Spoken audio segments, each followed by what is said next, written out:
Hey guys, Andy here from Mediocre Hobbies, coming at you with another video in the Necromunda Ash Wastes playlists.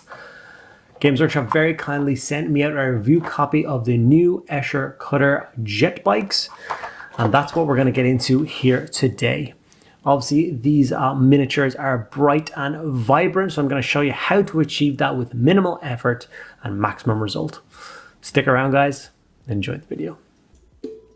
Okay, so these are the Escher Cutters in question. I've very much been enjoying all of the Necromunda biker gang models from the Ash Waste series, and this one is absolutely no different. So I got one of the bikers built up, and I got it sprayed cast black, and then gave it a grey Seer overcoat. From then, I'm going to work on the first of the colours. I'm going to go for Imperial Fist contrast yellow, and I'm going to hit the panels of the bike. So Escher miniatures themselves are usually quite bright and vibrant. They focus mainly on yellows, purples, blacks, silvers, pinks, those kind of colours. So I decided for my first Escher Cutter, I'm going to focus mainly on the yellow. And I'm going to hit all the panels on the bike that I want to be yellow. This is a subjective part. You can change it up as much as you want, as little or as much of the kind of crazy colours as you want on each of your bikers. So I'm personally going to hit most of the flat panels on the bike, the kind of crop top that she's wearing as she rides it, and a few other little details around like her knee pads and stuff like that.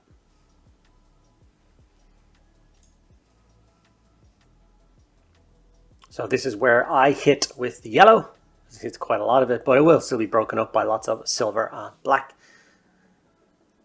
Already I can kind of see where this miniature is going, and I'm happy enough with it so far. Contrast Black Templar was then brought in. This is going to be for most of the gun casing on the miniature. She's also got kind of like chaps, so they're going to get done. And then the kind of exhaust port for the kind of rocket bit on the back of the bike, I'm also going to do in the black as well.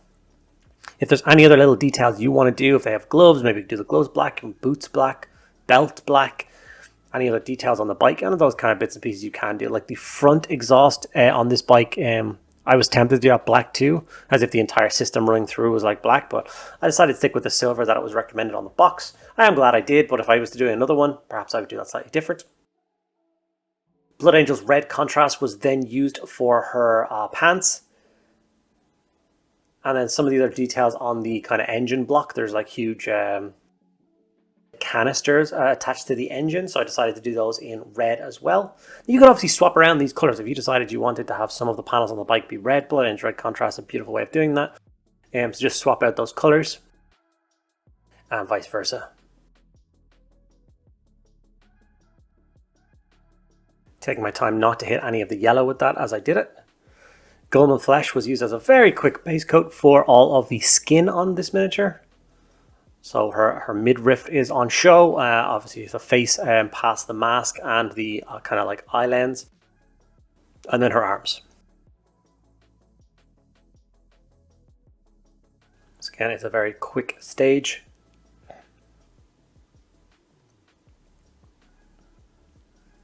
From there, it's time to move on to the metallics. So we're going to use the base paint Leadbelcher, and we are going to base coat basically the rest of the miniature. Anything that's really left that undercoat color, except for the hair and the plasma coils on the guns. We're going to use some white on the plasma coils later down the line, so just leave them as they are for now. It won't make much of a difference. This is one of those stages that takes the absolute longest. You need to take your time with it so you don't hit any of the other colors, but it is worth the effort.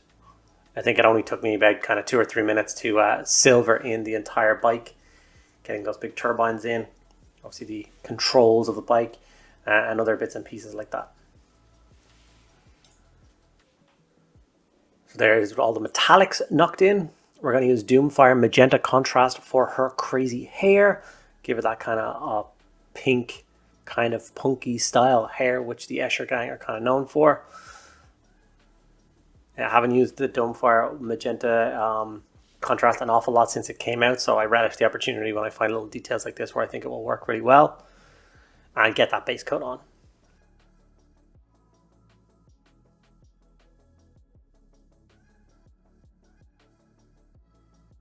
As you can see, it goes on as a really nice solid coat. Takes no time at all. Okay, from there it's time to shade the miniature down. What I'm going to do is I'm going to apply the new Seraphim Sepia all over the miniature. It's going to shade down all of the parts really nicely, especially the likes of the yellow, and give us a really nice color to start the layering process with. It also works well over the skin, pink hair, metallics, everything you need to know. These are Necromunda gangers, so they're supposed to be a little bit grungy and dirty. This is what it's like as the shade is drying, and I also got the miniature based up with my ash waste basing scheme. If you want to know how I did that basing scheme, I'll link on the top of the screen now, which will take you to that video.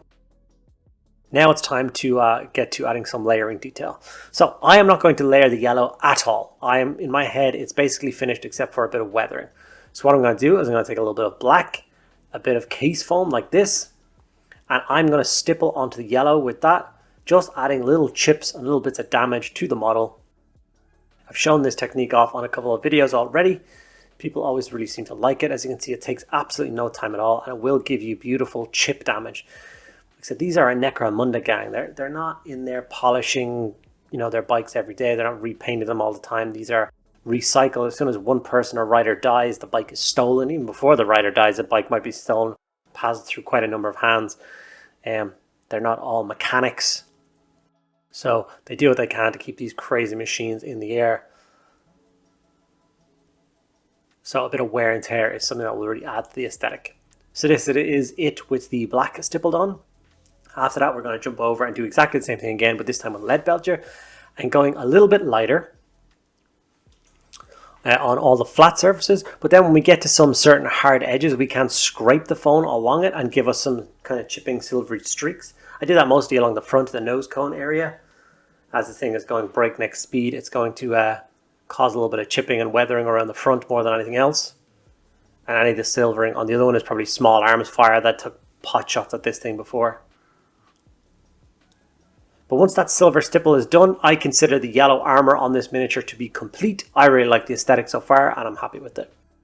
Next, I'm going to work up her skin. So I started with Cadian Fleshtone, and I just layered up the skin as normal, kind of the highest areas on the muscles. These are well-defined miniatures, so it's quite easy to know where the layer should go. I did forget to film it, but I did actually jump up to Kislev Flesh and do another highlight on the skin, very light, and that left me with this result.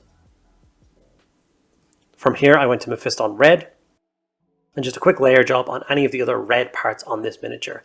So like I said, the canisters that are built around the engine block, her pants, and then parts of her knee pads are also done in red. Now, like I said, if you had a swapped out panel, so if you decided to do red panels instead of the yellow panels on the bike, you would have done the Mephiston Red stage now, layering up those panels, and then you could go in with the black and silver stippling and weather those bits down as well.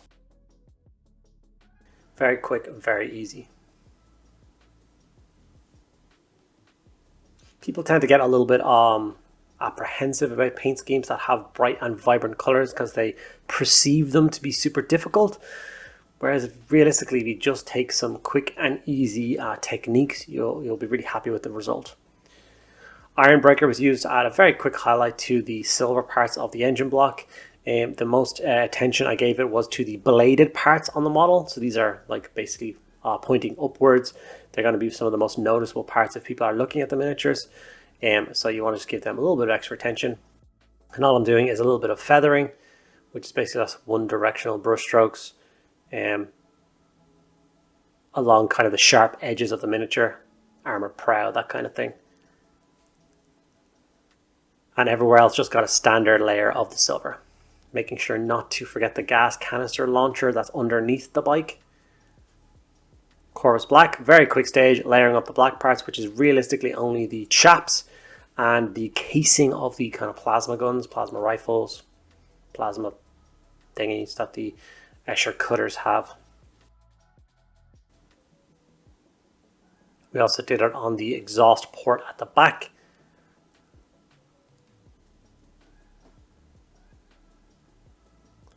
After that, we just got our pure white, whatever is your favorite pure white, and I'm going to paint the coils of the plasma weapons with that.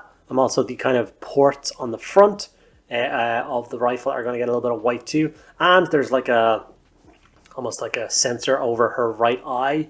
It's like a heads down display. Maybe it's got her speedometer and all that kind of crazy stuff in it. There's like a lens on that, so I did that with the pure white as well. And doing it with the pure white just means that when I go in with a contrast in a moment, it's really going to make those areas pop.